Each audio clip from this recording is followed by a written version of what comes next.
মাধৱ ৰাজবংশী আমিতো তেওঁ বগাই আছিল নে কলা আছিল মই পাহৰি গ'লোঁ। মই 20 বছৰমান আগত দেখিছিলোঁ মুখমণ্ডলখন। মই আচলতে মাধৱ ৰাজবংশী ফটোখন মই পাহৰিছোঁ। এতিয়া দুই এখন বেনাৰত ফেচবুকত দেখিয়ে এইজন মাধৱ ৰাজবংশী মোৰ এনেকুৱা ভাৱ হৈছে।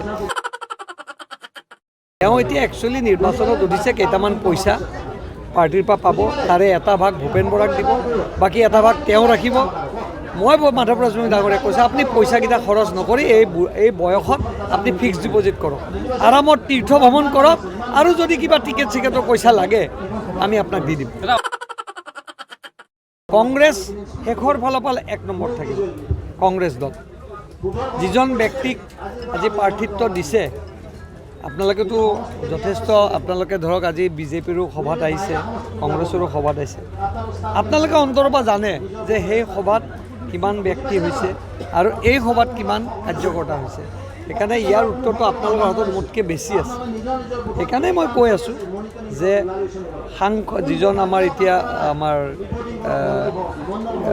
মাধৱ ৰাজবংশী আমিতো তেওঁ বগাই আছিল নে কলা আছিল মই পাহৰি গ'লোঁ। মই 20 বছৰমান আগত দেখিছিলোঁ মুখমণ্ডলখন।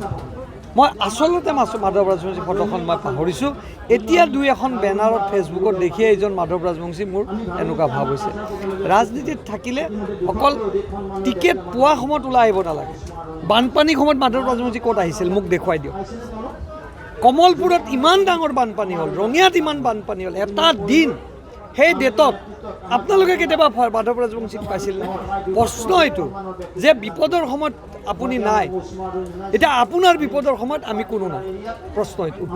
সেইকাৰণে ৰাইজে সিদ্ধান্ত লৈ পেলাইছে 1 নম্বৰত থাকিব, বাট তলৰ ফালৰ পৰা শুভেচ্ছা থাকিল। মাধৱ ৰাজবংশীয়ে কৈছে যে ৰাজনীতিক পথাৰত আপোনাৰ অধিকাৰ নাই, মাধৱ ৰাজবংশী শুনক, মাধৱ ৰাজবংশী যিটো দলত MP আছিল ময়ো সেইটো দলতে আছোঁ। তেওঁ যিমান পুৰণা কংগ্ৰেছ আছিল মই কোনো পধ্যে পুৰণা কংগ্ৰেছ তেওঁতকৈ কম নাছিলোঁ।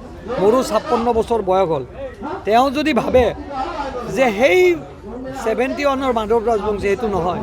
তেওঁ এতিয়া একচুৱেলি নিৰ্বাচনত উঠিছে কেইটামান পইচা পাৰ্টিৰ পৰা পাব, তাৰে এটা ভাগ ভূপেন বৰাক দিব, বাকী এটা ভাগ তেওঁ ৰাখিব। মই মাধৱ ৰাজবংশী ডাঙৰীয়াক কৈছোঁ আপুনি পইচাকেইটা খৰচ নকৰি এই বয়সত আপুনি ফিক্সড ডিপজিট কৰক, আৰামত তীৰ্থ ভ্ৰমণ কৰক, আৰু যদি কিবা টিকেট চিকেটৰ পইচা লাগে আমি আপোনাক দি দিম।